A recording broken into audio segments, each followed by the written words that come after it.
गाड़ी लेके ना।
जी बच्चों, आवाज आ रही है? जी सर। जी बच्चों, अभी तक जो पढ़ा है सबको क्लियर है? जी सर। बाबर अली, आपको आवाज़ आ रही है बच्चे? जी सर, आ रही है। जी बच्चे, क्लियर है एलिसिटेशन टेक्निक? जी सर, काफी हद तक। ओके जी बच्चे, हैंड रेज किए किसी बच्चे ने? Yes sir. सर प्रोटोटाइपिंग की टाइप्स में मुझे कन्फ्यूजन है। बच्चे क्या कंफ्यूजन है उसमें? सर वो जो आप बोल रहे थे ना, और वो जो टेक्स्ट लिखा था वो मुझे मतलब कंफ्यूज हो गया। जो आप मतलब बस दोनों क्लियर कर दें।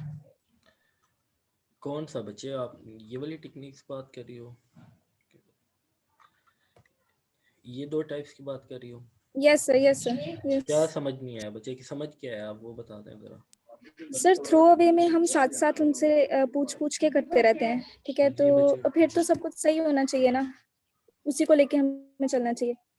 बच्चे इसमें ये होता है कि जब डिज़ाइन इसमें आगे हम क्या करते हैं, एक फुल फ्लैश सिस्टम साथ क्रिएट नहीं कर रहे होते हैं। हम जस्ट एक डमी सिस्टम क्रिएट कर रहे होते हैं जिसमें इम्प्लीमेंटेशन भी हो रही होती है और डिज़ाइन भी हो रहा होता है। अब हो सकता है कि जो थ्रू अवे प्रोटोटाइपिंग उन्होंने बनाई थी उनमें डिज़ाइन कुछ साथ साथ नहीं कर रहे थे, जस्ट वो फंक्शनैलिटीज़ ऐड कर रहे थे। लेट्स सपोज आपने कुछ वेबसाइट्स और कुछ सिस्टम देखे होंगे, उनमें बटन्स होते हैं, कुछ टेक्स्ट फील्ड्स होती हैं। उन्होंने एक फॉर्मल वे में टेक्स्ट फील्ड्स और बटन्स और जो भी उनकी फंक्शनैलिटीज़ थी वो तो परफॉर्म हो रही थी, लेकिन जो इंटरफेस था, चीज़ों को अरेंज करना था, वो एक फॉर्मल वे में नहीं किया उन्होंने। तो उन्होंने जस्ट क्या किया है कि एक सैंपल बनाते गए। जस्ट उन्होंने एक काम उनका चल रहा था कि यूज़र बस बताता रहे कि हाँ जी यही काम होना है, या इससे थोड़ा सा अगेंस्ट होना है या चेंज होना है, कि जस्ट वो एक फॉर्मल वे में लेके नहीं चल रहे थे। लेकिन हो सकता है कि जब एवोल्यूशनरी कर रहे हो तो वो साथ साथ ही एक फॉर्मल मॉडल बना रहे हो, एक वैलिड, साथ साथ उसका इंटरफेस भी डिज़ाइन कर रहे हो, कलर स्कीम भी लगा रहे हो, उसमें कॉपीराइट्स वाला भी सारा काम कर रहे हो, उसमें वो साथ कनेक्टिविटी भी डेटाबेस से कर रहे हो, तो वो एक फुल फ्लैश सिस्टम साथ साथ ही बना रहे होंगे। तो साथ साथ ही वो पूरे के पूरे सिस्टम को फॉर्मल वे में लेके चल रहे होंगे। लेकिन थ्रो अवे में ये हो सकता है कि वो एक फॉर्मल वे में नहीं चल रहे थे, जस्ट फंक्शनैलिटीज ऐड कर रहे थे। फंक्शनैलिटीज ऐड करने का मतलब ये है कि जस्ट उनके प्रोसेसेस अप्लाई हो रहे थे, लेकिन उनके जो वो हैं क्या कहते हैं, वो फॉर्मल वे में अपना वो सिस्टम डिज़ाइन नहीं कर रहे थे। क्लियर है बच्चे? Okay sir. जी तो सीख बच्चे। सर अगर वो साथ साथ ही कंप्लीट कर रहे हैं इसके टास्क सारे इसके मुताबिक, क्लाइंट के मुताबिक, तो जी सर ये बच्चे। एंड पे अगर वो कहे भी ये और रिक्वायरमेंट्स चेंजेस करनी है, तो ये मतलब ये मैंने ऐसे नहीं कहा था, ये ऐसे कहा था, फिर वो पूरा सिस्टम से डिस्टर्ब हो जाएगा एवोल्यूशनरी में। नहीं बच्चे, हम क्या कर रहे हैं, रिक्वायरमेंट्स कैसे गैदर कर रहे हैं कि हम वो कुछ रिक्वायरमेंट्स देता है, हम उसे इम्प्लीमेंट कर लेते हैं। जब वो सेटिस्फाई हो जाता है, हमारा मतलब उसके साथ एग्रीमेंट हो गया कि यहाँ तक आप सेटिस्फाई हो। अब नेक्स्ट वो रिक्वायरमेंट्स देगा, कुछ रिक्वायरमेंट्स देगा, फिर उसके अगेंस्ट हम उन्हें अपने सिस्टम में एडअप करेंगे और फिर उन रिक्वायरमेंट्स को चेक चेक कराएंगे। जब वो सेटिस्फाई हो जाएगा तो हमारा उसके साथ एक एग्रीमेंट हो जाएगा कि यहाँ तक आपने कहा क्लियर है। तो फिर ये पॉसिबिलिटी नहीं रहेगी कि एट द एंड वो जाके वो हमारा उसके साथ एग्रीमेंट भी तो साथ साथ हो रहा है ना डॉक्यूमेंटेशन में। ओके सर, समझ आ गई। जी बस, तो ये हमारी थी रिसिटेशन टेक्निक कंप्लीट हो गई। अब नेक्स्ट हमारे पास क्या है कि जब हम रिक्वायरमेंट्स हम गैदर कर रहे होते हैं, तो उसके बाद हमारा जो नेक्स्ट फेज़ होता है वो रिक्वायरमेंट एनालिसिस का होता है कि जी हमने रिक्वायरमेंट्स तो गैदर कर ली हैं, अब जो गैदर हो चुकी हैं उनका क्या करना है, हमने एनालिसिस करना है। एनालिसिस क्या करना है कि आपने ये देखना है कि हमारे पास लेट्स सपोज कुछ 100 रिक्वायरमेंट्स यूज़र दे देता है, 200 रिक्वायरमेंट्स दे देता है। अब आपने वन बाय वन रिक्वायरमेंट को देखना है, उस पर एनालिसिस करना है, क्या ये रिक्वायरमेंट फिजिबल भी हैं, क्या इनमें कुछ कॉन्ट्रडिक्शन तो नहीं आ रही, क्या इनमें इनकन्सिस्टेंसीज तो नहीं आ रही, क्या इनमें कुछ चीज़ इनकम्प्लीट तो नहीं है। तो ये सारी चीज़ें आप वन बाय वन देखते जाओगे और एनालिसिस करते जाओगे हर रिक्वायरमेंट के ऊपर।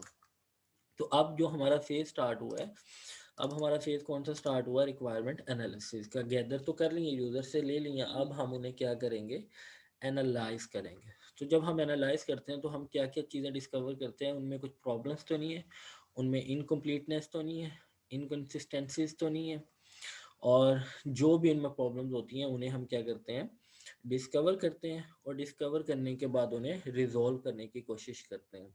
जो रिजॉल्व करते हैं तो रिजॉल्व करने के प्रोसेस को हम क्या कहते हैं, निगोशिएशन प्रोसेस कहते हैं। नेक्स्ट हमारे पास आता है कि analysis is interleaved with elicitation as problem are discovered when the requirements are elicited. अब इसमें क्या हो रहा होता है कि ऐसे नहीं हो रहा होता है कि सबसे पहले रिक्वायरमेंट्स एलिसिटेशन का फुल फ्लेज एक प्रोसेस कंप्लीट होगा, तो उसके बाद हम रिक्वायरमेंट एनालिसिस और क्या करेंगे, निगोशिएशन करेंगे। ये प्रोसेस साथ साथ पैरेलल वे में चल रहा होता है कि थोड़ी सी रिक्वायरमेंट्स आती हैं, साथ हम उनका एनालिसिस कर लेते हैं, एनालिसिस करने के बाद वो इम्प्लीमेंटेशन में चला जाता है और टेस्टिंग होती रहती है। तो ये फेज़ हमारा पैरेलल में चलता है। कुछ रिक्वायरमेंट्स आ गई, उन्हें एनालाइज कर लिया, फिर रिक्वायरमेंट्स आ गई, उन्हें एनालाइज कर लिया। तो ये इंटरलीव्ड एक्टिविटीज़ होती हैं। A problem checklist may be used to spot analysis. Each requirement may be assessed against the checklist. कि हम कुछ चेकलिस्ट बना लेते हैं जिसे यूज़ करते हुए हम रिक्वायरमेंट को एनालाइज कर सकते हैं, उन पे एनालिसिस परफॉर्म कर सकते हैं। वो चेकलिस्ट क्या है कि ये हमारे पास कुछ चेकलिस्ट है। ये 8 चेकलिस्ट है।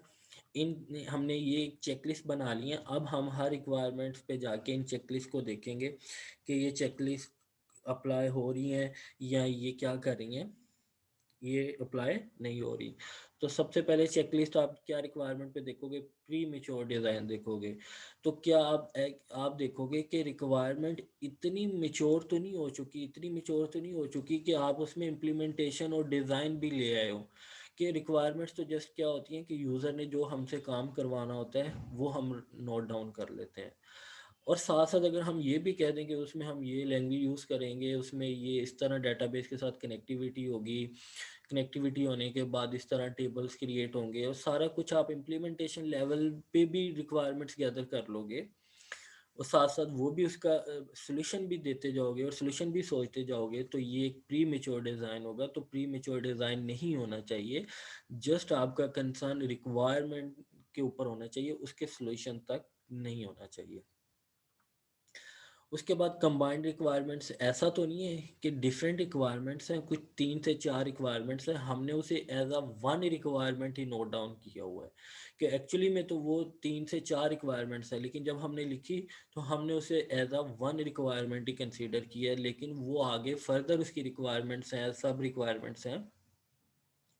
तो ऐसा नहीं होना चाहिए। रिक्वायरमेंट्स आपके पास जो एक रिक्वायरमेंट है वो एक ही होनी चाहिए, सेकंड रिक्वायरमेंट में कन्वर्ट होनी चाहिए। ऐसा नहीं होना चाहिए कि मल्टीपल रिक्वायरमेंट्स को आपने एक ही रिक्वायरमेंट में ग्रुप किया हो, तो कंबाइंड रिक्वायरमेंट्स नहीं होनी चाहिए। उसके बाद अननेसेसरी रिक्वायरमेंट्स तो नहीं है। Is the requirement gold plating, ऐसा तो नहीं है कि यूज़र से जब हमने रिक्वायरमेंट्स बताई तो यूज़र ने रिक्वायरमेंट्स कुछ ऐसी रिक्वायरमेंट बता दी जिनकी ज़रूरत ही नहीं है। लेट्स सपोज कि यूज़र चाहता है कि जब मैं सिस्टम को लॉगिन करूं, जो तो ऑथेंटिकेशन हो रही है यूज़र की, वो फेस रिकग्निशन मैकेनिज्म भी यूज़ हो, वो थंब सिस्टम भी यूज़ हो, वो उसका आईडी भी यूज़ हो, वो उसका पासवर्ड भी यूज़ हो। तो लेकिन अब ये तो बहुत बड़े इंटरप्राइज सिस्टम जहाँ पे बहुत बड़ा सिक्योरिटी सिस्टम चाहिए, वहाँ पे जाके ज़रूरत है। लेकिन अगर आप एक ऑर्गेनाइजेशन, लेट्स सपोज किसी यूनिवर्सिटी का सिस्टम भी बनाने जा रहे हो, तो वहाँ पे इन चीज़ों की ज़रूरत ही नहीं हो सकती, हो सकता है। तो ऐसा तो नहीं है यूज़र ने कहीं और कहीं से देख लिया तो उसने कह दिया यही मेरी रिक्वायरमेंट है, तो क्या वो ज़रूरी भी है? तो आप इसमें ये देखोगे कि वो अननेसेसरी रिक्वायरमेंट तो नहीं है जो गैदर की है, तो अननेसेसरी होगी तो आप उसे निकाल लोगे उसमें से। और फोर्थ आपके पास जो चेक लिस्ट है वो क्या है, use of non standard hardware. कि नॉन स्टैंडर्ड हार्डवेयर तो यूज़ नहीं हो रहा, कि वो ऑब्सलीट हो चुका है, या वो हम वो उस पर कंपेटिबल ही नहीं होगा, जो उसने रिक्वायरमेंट बताई हैं, जो सिस्टम बताया है, अगर वो उसके साथ कंपेटिबल ही नहीं होगा तो वो हार्डवेयर उसके साथ कैसे चलेगा। तो ये चीज़ें भी हमने इसमें से पॉइंट आउट करनी होती हैं। नेक्स्ट हमारे पास चेकलिस्ट आ जाती है, कन्फर्मेंट्स विद बिजनेस गोल्स आ जाते हैं। कि सबसे पहले आपने रिक्वायरमेंट्स तो गैदर कर ली हैं, बहुत सारी रिक्वायरमेंट्स गैदर कर ली हैं, ऐसा तो नहीं है ऐसा तो नहीं है कि आपने यूज़र से रिक्वायरमेंट, स्टेक होल्डर से रिक्वायरमेंट्स, पहले क्या होता है कि जब आपसे एक कंपनी आती है, एक ऑर्गेनाइजेशन आती है एक सिस्टम बनवाने के लिए, तो वो अपने पहले बेसिक गोल बताती है। बेसिक गोल क्या बताती है बेसिक गोल ये बताता है कि हमने ये सिस्टम बनाना है, इस प्रोसेसेस को अप्लाई करना है, ये हमारे पास प्रोसेसेस होंगे। पहले पर मैनेजमेंट आके आपको एक कंप्लीट बताता है कि हमारी एक्चुअली रिक्वायरमेंट क्या है। फिर आप स्टेक होल्डर से इंटरव्यूज करके डिफरेंट टेक्निक यूज़ करके रिक्वायरमेंट्स गैदर करते हो, तो आप देखते हो कि एक्चुअली में जो बिज़नेस का गोल है जिसके लिए इंटरप्राइज सिस्टम बनाने जा रहे हैं, क्या ये जो हमने रिक्वायरमेंट्स गैदर की हैं इनके दरमियान कंट्रडिक्शन तो नहीं है। हो सकता है कि जो ओवरऑल बिजनेस का नीड है उसमें तो ये चीज़ें है ही नहीं जो यूज़र ने रिक्वायरमेंट्स दे दी हैं। तो आपने उन दोनों को भी मैच करना है कि जो एक्चुअली जो ऑर्गेनाइजेशन हमसे रिक्वायरमेंट्स जो हमसे काम लेना चाह रही है, ये रिक्वायरमेंट्स उसके अगेंस्ट ही गैदर हुई हैं कि एवं ये इधर उधर से रिक्वायरमेंट्स पकड़ के हमने डाल ली हैं, स्टेक होल्डर ने हमने बताई हैं तो हमने लिख ली हैं।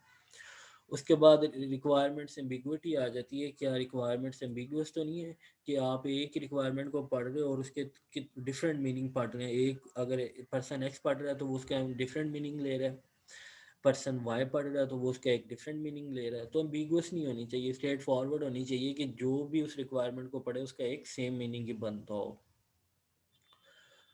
उसके बाद रिक्वायरमेंट्स रियलिज्म आनी चाहिए कि रिक्वायरमेंट्स आपकी रियलिस्टिक होनी चाहिए कि वो ऐसी रिक्वायरमेंट ना हो जो फिजिबली ना इम्प्लीमेंट करना है, वो या उसका बजट बहुत ज़्यादा हो या वो जो हम जो जिस सिस्टम में बना रहे हैं उसमें वो फिजिबली ना हो। तो जो रिक्वायरमेंट्स होनी चाहिए रियलिस्टिक होनी चाहिए, रियल रिक्वायरमेंट होनी चाहिए जो आपके पास इम्प्लीमेंट भी हो सके। एमी हवा में या वो रिक्वायरमेंट्स ना हो कि जो हवा में बस बातें छोड़ी हैं और बता दिए कि ये बना दो, उसका कोई लिंक भी होना चाहिए आपके सिस्टम के साथ।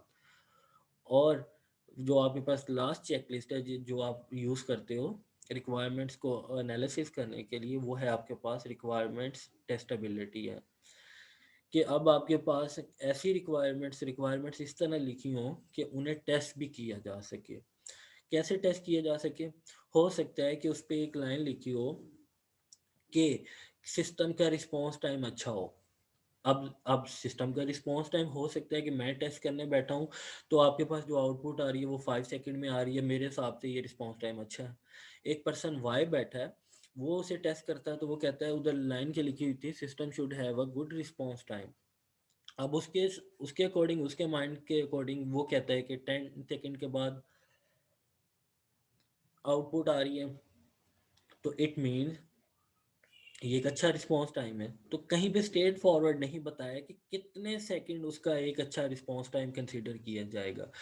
तो ऐसी रिक्वायरमेंट लिखनी है जिन्हें देखते हुए टेस्ट भी हम कर सकें। तो अगर मैं यही एग्जांपल आपको बताऊं कि system should have a good response time, तो अब इसका क्या है कि जितने भी टेस्ट करेंगे जितना भी आउटपुट आएगा अगर उनके माइंड के अकॉर्डिंग वो एक अच्छा रिस्पॉन्स टाइम होगा तो वो टेस्ट को क्लियर कर देंगे।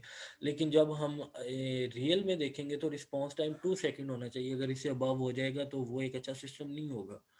तो इसलिए रिक्वायरमेंट ऐसी लिखी जाए कि उन्हें देखते हुए बाद में टेस्ट भी किया जाए। और जिस तरह भी एग्जांपल ली है कि रिस्पांस टाइम की, तो उसमें आपको मेंशन हो कि 5 second is a good response time, 2 second is a good response time, तो रिस्पांस टाइम साथ में मेंशन भी किया हो। तो ये हमारे पास कुछ चेकलिस्ट थी जिन्हें देखते हुए हम अपनी जो रिक्वायरमेंट्स यूज़र से गैदर की होती हैं उन पे एनालिसिस करते हैं। और ये कुछ बेसिक्स चेकलिस्ट आप हर रिक्वायरमेंट्स पे देखते हो कि इनमें से कुछ क्या ये फुलफिल हो रही हैं या फुलफिल नहीं हो रही। तो उसके बाद हमारे पास आ जाता है रिक्वायरमेंट्स इंटरेक्शंस का कॉन्सेप्ट।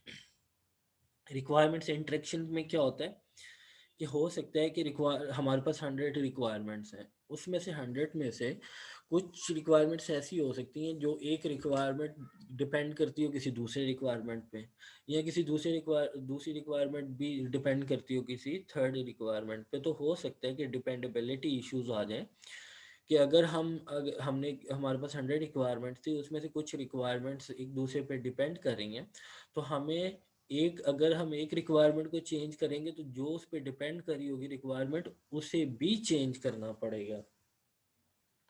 तो इस इस कॉन्सेप्ट को कहते हैं रिक्वायरमेंट्स इंटरेक्शन के। डिपेंडेबिलिटी का इशू आ जाता है कि अगर कोई ये रिक्वायरमेंट किसी दूसरी रिक्वायरमेंट पे डिपेंड कर रही है तो अगर एक रिक्वायरमेंट को अगर हम चेंज करेंगे तो दूसरी रिक्वायरमेंट को भी ऑटोमेटिकली चेंज करना पड़ेगा। तो इसके लिए a very important objective of requirements analysis is to discover the interactions, कि उनका इंटरेक्शन डिस्कवर करेंगे between requirements and to highlight requirements conflicts and overlaps, कि कुछ रिक्वायरमेंट्स उसमें ओवरलैप कर रही होंगी, कुछ में कॉन्फ्लिक्ट आ रहा होगा, तो आप उसे आइडेंटिफाई करोगे। A requirements interaction matrix show how requirements interact with each other। हम इसका एक मैट्रिक्स बनाएंगे जिससे देखते हुए हमें पता लगेगा कि डिफरेंट रिक्वायरमेंट एक दूसरे के साथ इंटरेक्ट कैसे करती हैं। Requirements are listed along the rows and column of the matrix. ये आपको भी पता होगा कि जब हम मैट्रिक्स बनाते हैं उसमें कुछ रोज होती हैं और कुछ कॉलम्स होती हैं, मतलब एक टेबल होता है। तो इसमें जहाँ पे डिफरेंट रिक्वायरमेंट्स का आपस में कॉन्फ्लिक्ट आ रहा होगा तो हम उसमें टेबल की जगह 1 लिख देंगे। जहाँ पे कुछ रिक्वायरमेंट्स ओवरलैप कर रही होंगी, एक रिक्वायरमेंट दूसरे से ओवरलैप कर रही होगी, वहाँ पे हम 1000 लिख देंगे। जहाँ पे रिक्वायरमेंट्स इंडिपेंडेंट होंगी वहाँ पे हम 0 लिख देंगे। अब ये कुछ की वैल्यूज हैं, ये आप अपनी मर्जी से भी रख सकते हो, अपनी मर्जी से भी कुछ भी इन्हें वैल्यूज दे सकते हो, वैल्यूज असाइन कर सकते हो। लेकिन यहाँ पे हमने जो वैल्यूज ली हैं, अगर एक रिक्वायरमेंट के किसी दूसरे रिक्वायरमेंट के साथ कॉन्फ्लिक्ट आ रहा है, इनकन्सिस्टेंसी आ रही है, तो हम वहाँ पे 1 लिखेंगे। अगर एक एक आपके पास रिक्वायरमेंट दूसरी रिक्वायरमेंट के साथ ओवरलैपिंग हो रही है तो हम वहाँ पे 1000 लिखेंगे, और अगर वो हर रिक्वायरमेंट दूसरे रिक्वायरमेंट किसी पे डिपेंड नहीं कर रही तो हम वहाँ पे 0 लिखेंगे। तो ये हमारे पास एक मैट्रिक्स है, एक रोज है, रोज और कॉलम्स आ रहे हैं जिसमें यहाँ पे एक्टिविटीज है। तो यहाँ पे 0 आ रहा है, यहाँ पे 0 आ रहा है, मतलब R1 और R1 एक दूसरे के साथ इनका कोई लिंक नहीं है, ये इंडिपेंडेंट है। फिर R1 और R2, R1 और R2 का भी कोई लिंक नहीं है, ये भी इंडिपेंडेंट एक्टिविटीज़ हैं, क्योंकि हमने कहा है कि 0 तब आएगा जब वो एक्टिविटी इंडिपेंडेंट होगी। और जब R1 और R3, मतलब R1 रिक्वायरमेंट और R3 रिक्वायरमेंट्स के अगेंस्ट हमने क्या लिखा है, 1000 लिखा है, तो इट मीन्स R1 और R3 का आपस में कोई इंट्रैक्शन बनती है, और वो इंट्रैक्शन क्या है कि वो ओवरलैप कर रही हैं। R1 और R3 आपस में क्या हो रही हैं, ओवरलैप कर रही हैं। इसी तरह रिक्वायरमेंट 5 और रिक्वायरमेंट 4 को देखेंगे तो रिक्वायरमेंट 5 और रिक्वायरमेंट 4 का रिलेशन क्या है कि वो आपस में कन्फ्लिक्ट कर रही हैं, दोनों में कन्फ्लिक्ट आ रहा है दोनों में। अगर रिक्वायरमेंट 5 को देखेंगे और अगर रिक्वायरमेंट 4 को देखेंगे तो इनमें कन्फ्लिक्ट आ रहा है। तो ये हमने एक मैट्रिक्स क्रिएट कर लिया। इस मैट्रिक्स को देखते हुए हम क्या कर सकते हैं, अपने एनालिसिस को जिसमें कन्फ्लिक्ट आ रहा है या ओवरलैपिंग हो रही है उन्हें हम चेंज कर सकते हैं और निगोशिएशन कर सकते हैं। ठीक है बच्चों, यहाँ तक समझ आ गई है? यहाँ तक क्लियर है बच्चों? जी सर। ओके बच्चे, आज के लेक्चर यहाँ पे वाइंड अप करते हैं। नेक्स्ट हम निगोशिएशन का कॉन्सेप्ट स्टार्ट करेंगे कि हम एनालिसिस के बाद जो हमारी रिक्वायरमेंट्स हैं उनमें अगर कन्फ्लिक्ट आ जाता है तो निगोशिएशन कैसे होती है। तो अब आप लोग चैट में अपनी अटेंडेंस सेंड कर दो और उसके बाद हम अपना लेक्चर वाइंड अप करते हैं।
जी बच्चों, सबकी अटेंडेंस होगी है?